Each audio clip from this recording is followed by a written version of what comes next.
সবাইকে স্বাগতম। আপনারা দেখছেন রাত 11টার সংবাদ। সঙ্গে রয়েছি আমি স্মৃতি আক্তার হিমু। ধনবাড়ীতে পৌর বিএনপির উঠান বৈঠক অনুষ্ঠিত।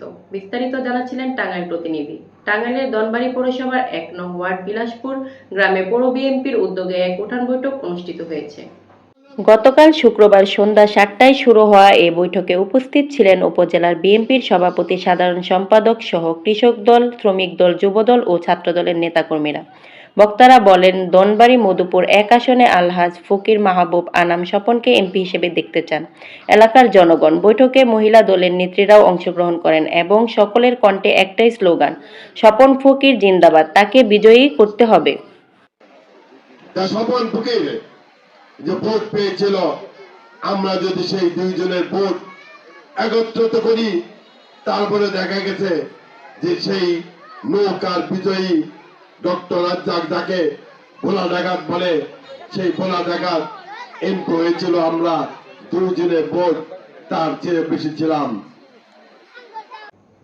শাল্লার দাউদপুর বাজারে জমজমাট মাছের বেচাকেনা। বিস্তারিত জানাচ্ছেন শাল্লা সুনামগঞ্জ প্রতিনিধি মোহাম্মদ দিলওয়ার হোসেন।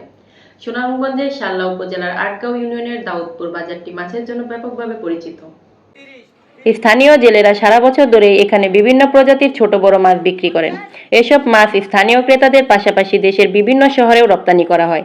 মায়ের দোয়া মৎস্য আড়ত 2 এর পরিচালক জুনেদ আহমেদ জানান, ব্যবসায়ীরা বরফে সংরক্ষণ করে ট্যাঙ্কিবন্দি মাছ শহরে পাঠিয়ে ভালো মুনাফা অর্জন করেন। দাউদপুর বাজার এখন এলাকাবাসীর আয়ের অন্যতম প্রধান কেন্দ্রস্থল হিসেবে পরিচিত।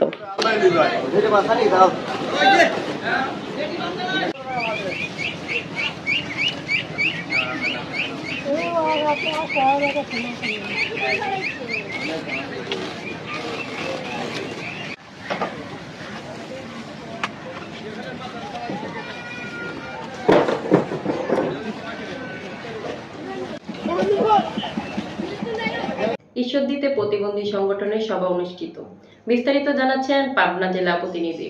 পাবনা জেলার ঈশ্বরদী উপজেলার শেখপাড়া স্কুল মাঠে মোলাডুলি ইউনিয়নের প্রতিবন্ধী সংগঠনের উদ্যোগে এক আলোচনা সভা অনুষ্ঠিত হয়েছে। অনুষ্ঠানে সভাপতিত্ব করেন মোলাডুলি ইউনিয়নের প্রতিবন্ধী সংগঠনের সভাপতি মোহাম্মদ আকবর হোসেন। প্রধান অতিথি হিসেবে উপস্থিত ছিলেন পাবনা জেলার প্রোগ্রাম কর্মকর্তা। সবাই স্থানীয় আইন শৃঙ্খলা রক্ষাকারী বাহিনী প্রতিনিধি ও সমাজের বিভিন্ন শ্রেণী পেশার মানুষ উপস্থিত ছিলেন। বক্তারা বলেন, প্রতিবন্ধীদের সামাজিক ও অর্থনৈতিক উন্নয়নে সকলের সম্মিলিত উদ্যোগ প্রয়োজন। তারা সমাজে সমান অধিকার ও সুযোগ পাওয়ার দাবিও জানান। এটা কিন্তু মাথায় রাখেন, আপনাদের কিন্তু অনলাইনে শিক্ষার্থীর জন্য শিক্ষা করেছি।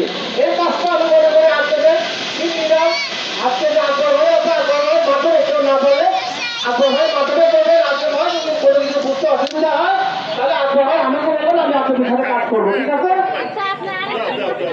দাগকোপে মৎস্য চাষীদের সচেতনতায় প্রচার অভিযান ও আলোচনা সভা অনুষ্ঠিত। বিস্তারিত জানাচ্ছিলেন খুলনা প্রতিনিধি মোহাম্মদ শামীম হোসেন। খুলনা দাগকোপে জলবায়ু পরিবর্তনের প্রভাব মোকাবেলায় মৎস্যজীবী ও মৎস্য চাষীদের সচেতনতা বৃদ্ধির লক্ষ্যে প্রচার অভিযান ও আলোচনা সভা অনুষ্ঠিত হয়েছে। বৃহস্পতিবার বেলা 11টায় বারৈখালী খোনাকাটাইল মাধ্যমিক বিদ্যালয় চত্বরে অনুষ্ঠিত এই সভার প্রতিপাদ্য ছিল জলবায়ু সহনশীল মাছ চাষের জীবন জীবিকায় সমৃদ্ধ আসে। সভায় সভাপতিত্ব করেন উপজেলা নির্বাহী কর্মকর্তা মোহাম্মদ আসমত হোসেন। প্রধান অতিথি ছিলেন জেলা মৎস্য কর্মকর্তা মোহাম্মদ বদরুজ্জামান। বিশেষ অতিথি হিসেবে উপস্থিত ছিলেন প্রকল্প পরিচালক মোহাম্মদ শামসু উদ্দিন ও সিনিয়র মৎস্য কর্মকর্তা প্রদীপ কুমার। অনুষ্ঠানে বক্তারা টেকসই মাছ চাষ ও পরিবেশ বান্ধব উদ্যোগের উপর গুরুত্ব আরোপ করেন। পরে নদী তীরে প্রচার র্যালি এবং চিত্রাঙ্কন প্রতিযোগিতার বিজয়ীদের মধ্যে পুরস্কার বিতরণ করা হয়। এখন যেমন মা ইলিশ সংরক্ষণ অভিযান চলছে, সেখানে আপনাদের অনেক ভূমিকা আছে। এটার জন্য আমরা সঠিকভাবে বাস্তবায়ন করতে পারি।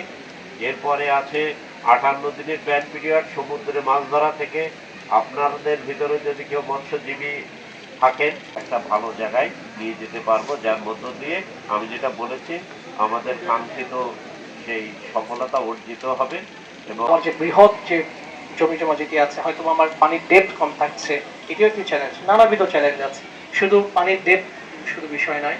আমার এখানে এই যে বৃহৎ পরিসরে বিভিন্ন কমিউনিটি, বহুমাত্রিক মানুষের জমির মালিকানার বিষয়গুলো আছে, এই সব কিছু বিষয়গুলোকে কাজে লাগিয়ে সেই স্বল্প সময়ে স্বল্পকালীন যে আমার জমিতে যে পানির প্রবাহ, এটিকে কিভাবে কার্যকরী, কিভাবে কমিউনিটি বেসড, কিভাবে আমরা আসলে যে অর্থনীতির যে বড় জায়গাটি উপস্থাপক যখন অ্যাড্রেস করছিলেন ইতিমধ্যেই বলেছেন, ওনাকে কৃতজ্ঞতা জানাচ্ছি যে একটি পয়েন্ট ইতিমধ্যে উপস্থাপন করেছেন যে আমাদের এই কৃষিভিত্তিক অর্থনীতির প্রাণী হচ্ছে আমাদের সেই প্রত্যন্ত অঞ্চলগুলোতে যেই উৎপাদনটা হয়ে থাকে, সেই উৎপাদন আমাদের যে মূল যে দেশের উৎপাদনের যে সংযোজন ঘটে, এটি কিন্তু আমাদের বড় প্রাপ্তির জায়গা। তো সেই জায়গা থেকে আমাদের প্রাপ্তি এবং বর্তমান অবস্থা যদি আমি হিসেব মেলাতে যাই, আমাদের রিসোর্স যদি আমি হিসেব করি, আমার সামনে আছে জমি জমা, আমার